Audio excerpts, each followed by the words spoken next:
Bien, muy buenos días chicos, esperando se encuentren bien. Y bueno, ya en la clase pasada vimos lo que es eh, el contrato y recordemos que ese contrato es un acuerdo, ya sea de forma oral o escrita, en el que dos o más partes de manera voluntaria se comprometen a cumplir una serie de condiciones.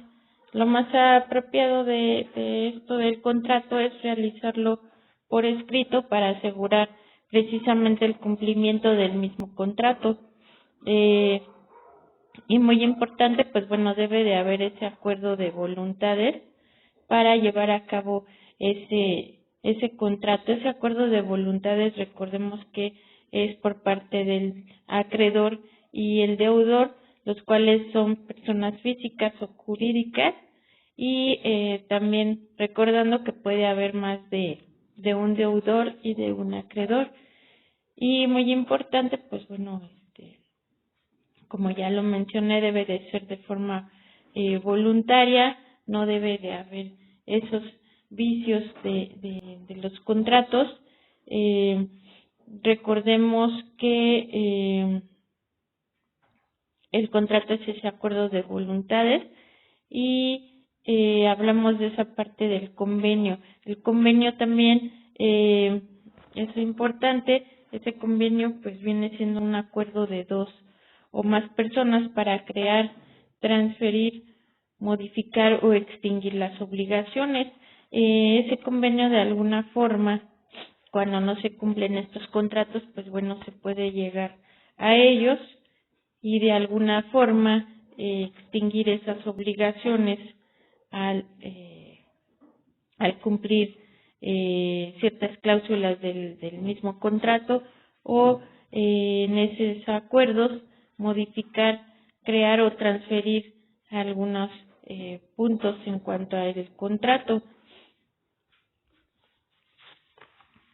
Y bien, en cuanto al contrato mercantil, que prácticamente es parte del mismo concepto del contrato, pues bueno, también ese acuerdo de voluntades entre dos o más personas para producir o transferir derechos y obligaciones. Es esta parte del contrato que les digo, el concepto de total de lo que es contrato, que es ese acuerdo, esa voluntad de las partes, ¿ok? Recordando que, bueno, son personas físicas y morales, y recordemos muy importante que estas personas físicas o morales deben de tener esa capacidad legal y también que no se encuentren impedidas por la ley para ejercer el comercio.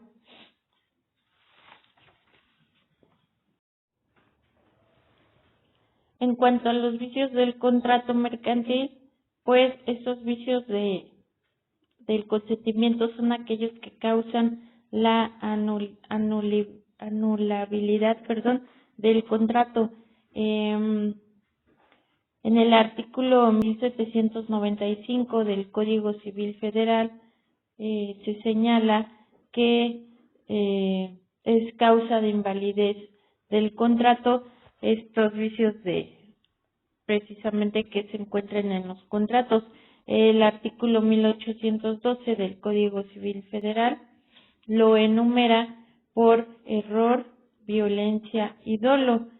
Y bueno, el error puede ser de hecho o de derecho.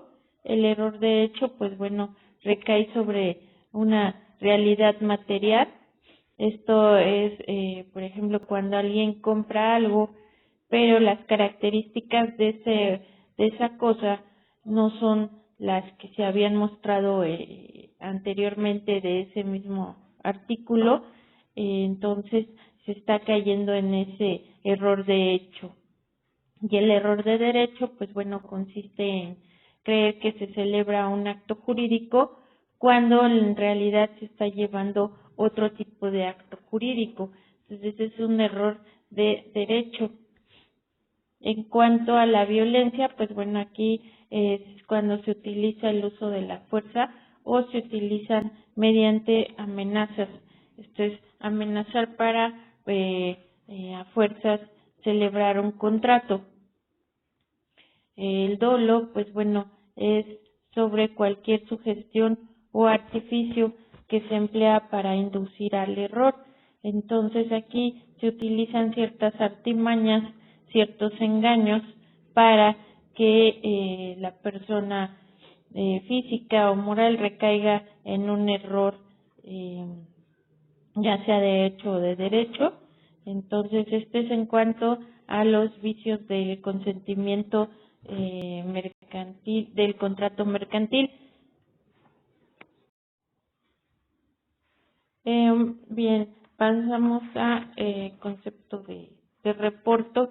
¿Y qué es el reporto? El reporto es una operación de compra y venta de corto plazo del mercado de bienes de dinero, en el cual se negocia a un precio determinado ya pactado simultáneamente su recompra a un plazo y precio determinados. Las operaciones de reporto, pues bueno, estas operaciones son aquellas en virtud de las cuales el reportador adquiere por una suma de dinero la propiedad de títulos de crédito y se va a obligar a transferir al reportado la propiedad de otros tantos títulos que sean precisamente de la misma especie, y esto se lleva a cabo en un plazo convenido y contra el reembolso del mismo precio más un premio aparte. Entonces, esto es en cuanto a ese tipo de operaciones del reporto, donde, bueno, se llevan a cabo tanto compra como un tipo de reembolso. También se establecen plazos convenidos por ambas partes. Y bueno, el reporte tiene un objeto. ¿Y qué objeto es el que tiene? En la diapositiva siguiente vamos a ver cuál es el objeto de esta operación de compra y venta. Bien, el objeto del reporto de estas operaciones, pues bueno, es permitir al reportador el uso y el aprovechamiento indiscriminado de algunos títulos de crédito de forma temporal, lo que origina una gran aparición en las actividades bursátiles financieras o, en su caso, corporativas. Entonces, este objeto es eso, permitir ese uso y aprovechamiento de todas esas operaciones que se llevan a cabo de compra y venta, que son a corto plazo dentro del mercado en cuanto a este movimiento de bienes, de dinero, donde se hacen cierto tipo de negociaciones a un precio determinado y bueno, también se lleva a cabo simultáneamente una recompra igual a un plazo y precio determinado. Entonces, este es el objeto del reporto, esas operaciones de compra y venta que se llevan a cabo. Y bien, continuando con el reporto, pues bueno, ya precisamos que es el objeto. Y una venta en reporto, pues bueno, esta es una compra o venta de valores a un determinado precio bajo. El compromiso es de revenderlos o recomprarlos en un plazo acordado contra el reembolso del precio original más un premio convenido. Entonces, es todos esos movimientos, todas esas operaciones de compra y venta, igual de los valores a un determinado precio bajo y se lleva a cabo un cierto compromiso de revenderlos o recomprarlos en un plazo también que acuerden las partes contra el reembolso, pero al precio original. Entonces aquí no hay un aumento o modificación de tal precio, se queda el precio original. Entonces, por eso es que este reporte es esta operación de compra y venta, y que esta compra y venta es a corto plazo dentro del mercado, dentro de los movimientos de dinero, en el cual, bueno, se llevan a cabo ciertas negociaciones, ciertas recompras, y pues como lo mencionamos aquí en la venta, cuando se hace una venta en reporte, pues bueno, se queda el precio original. Entonces, son estos movimientos, estas operaciones de compra y venta, en donde, bueno, hay ciertas actividades bursátiles, también financieras o de forma corporativa. Bien, otro punto y concepto es el depósito mercantil. Este depósito mercantil también es un contrato de depósito mercantil. Es un negocio jurídico que se va a regular tanto en el Código Civil como en el Código de Comercio.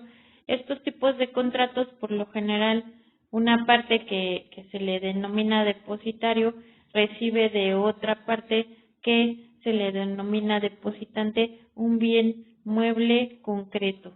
Entonces, este depósito también es un contrato, igual persona física o persona moral deben de tener esa capacidad legal para llevar a cabo este tipo de contratos. Es un negocio jurídico y bueno, como todo tipo de contrato va a estar regulado por nuestras leyes, en este caso por el Código Civil y el Código de Comercio. Hay ese acuerdo de voluntades y hay ciertos cláusulas también que se manejan en estos tipos de contrato de depósito mercantil. Y como tal, estas personas, tanto depositario como depositante, pues bueno, van a llevar a cabo este tipo de contrato sin ningún vicio, con acuerdo de voluntades, ¿ok?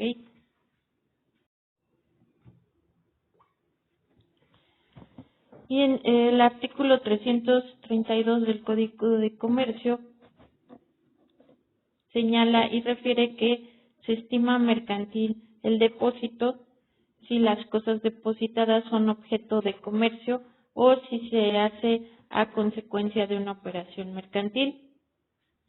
El depositario está obligado a conservar la cosa, objeto que es del depósito, según la reciba, y está obligado a devolverla con los documentos si los tiene cuando el depositario se la pida. Esto es en la conservación del depósito responderá el depositario de los menoscabos o daños o perjuicios que las cosas depositadas sufrieren por su malicia o alguna negligencia por parte del depositario. Entonces, en este caso, pues bueno, este depositario va a estar obligado a conservar esa cosa o ese objeto a depósito y según como el estado en que lo reciba, así se va a obligar también a devolvérselo al depositante para que se lleve a cabo esta operación mercantil de la mejor forma, pero sí, en cuanto a la conservación del depósito, va a tener que responder el depositario si llega a sufrir algún daño o perjuicio la cosa depositada. ¿Ok? Entonces, es lo que refiere el artículo 332 del Código de Comercio.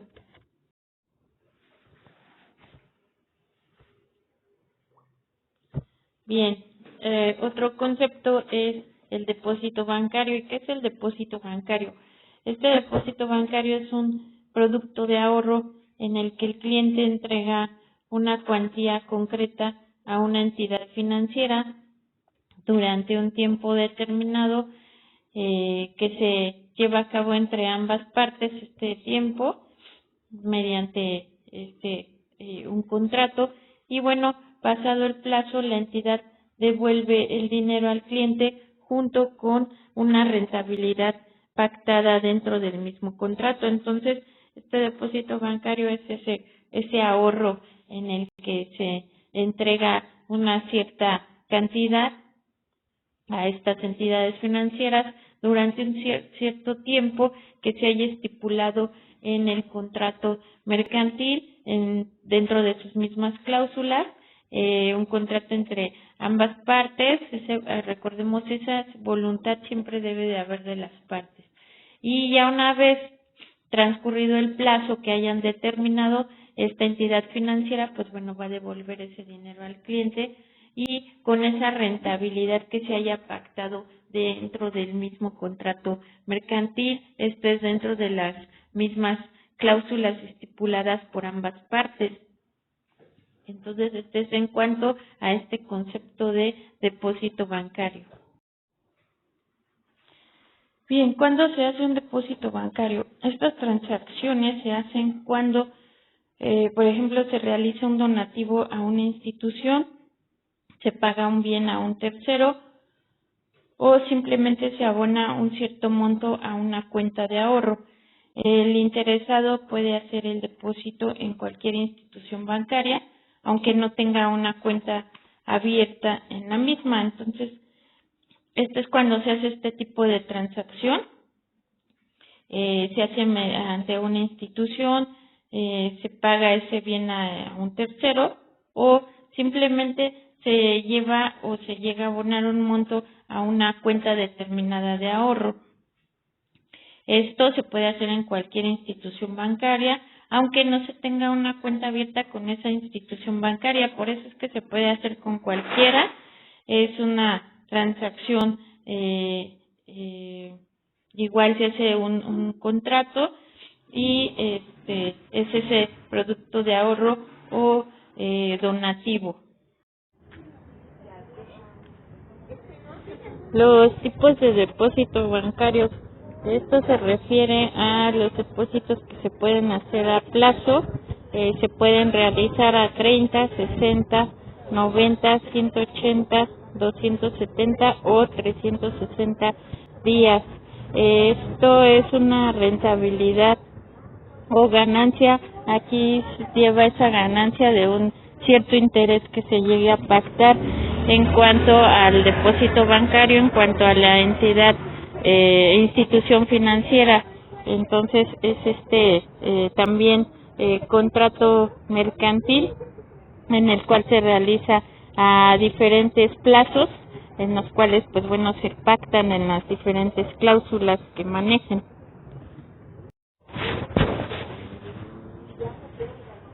Bien, las características de los depósitos bancarios son tres: es la seguridad, la rentabilidad y la sencillez. Esta seguridad va a constituir una custodia del dinero depositado. La rentabilidad, pues bueno, va a generar intereses financieros durante la duración del contrato. En cuanto a la sencillez, pues bueno, es esa tramitación del mismo contrato del depósito bancario, y esta tramitación pues bueno se va a llevar a cabo de forma sencilla y de forma rápida. Es esta característica de estos depósitos bancarios, y como ya mencionamos, se establecen a diferentes tipos de plazo y se lleva a cabo una rentabilidad y una ganancia. Esto es en cuanto a un interés que se haya pactado en el mismo contrato. Bien, en cuanto al concepto de prenda, ¿qué es la prenda? Bueno, es el contrato por el cual se va a constituir un derecho real sobre un bien mueble, susceptible de apropiación, y en el cual pues bueno se va a garantizar el cumplimiento de una o más obligaciones de precisamente una estricta naturaleza mercantil. Esto es, la persona acreedora va a retener el bien mueble hasta que se pague esa obligación que se ha contraído al prestatario. Entonces, esto es en cuanto a la prenda. También es un tipo de contrato mercantil y se maneja un derecho real sobre un bien mueble y que va a ser susceptible de apropiación. Aquí se va a garantizar el cumplimiento ya sea de una o más obligaciones. Igual se pacta en un contrato en donde se estipulan estas cláusulas sobre ese derecho real sobre el bien mueble. Ok, entonces se va a retener ese bien mueble hasta que se pague esa obligación, la cual, bueno, se transcribió en las cláusulas del contrato. Bien, se pueden dar también otras formas de prenda, en este caso los frutos pendientes de los bienes raíces que deben de ser recogidos en tiempo determinado, pues bueno, también se puede hacer ese tipo de prenda. Para que esta prenda surta sus efectos contra tercero, necesitará inscribirse en el registro público a que corresponda la finca respectiva. Para que se tenga por constituida la prenda, se deberá de ser entregada al acreedor forma real o jurídicamente. Bien, entonces esto es en cuanto a otra forma de prenda. Aquí se habla de frutos pendientes de los bienes raíces y que deben de ser recogidos en un cierto tiempo determinado. Entonces, para que esta prenda surta sus efectos contra terceros, se necesitará inscribirse en el registro público a que corresponda la finca respectiva. Bien, en cuanto al contrato de prenda, pues bueno, se debe de constar por escrito. Si se otorgan documento privado, se formarán 2 ejemplares, uno para cada contratante. Entonces recordemos que debe de haber ese acuerdo de voluntades, no debe de haber vicios en este contrato, que es el error, el dolo, la mala fe, y este contrato, pues bueno, debe de constar por escrito para que una vez llegado un incumplimiento, pues bueno, se pueda ejercer dicho pago o dicha obligación dentro de las mismas cláusulas del contrato.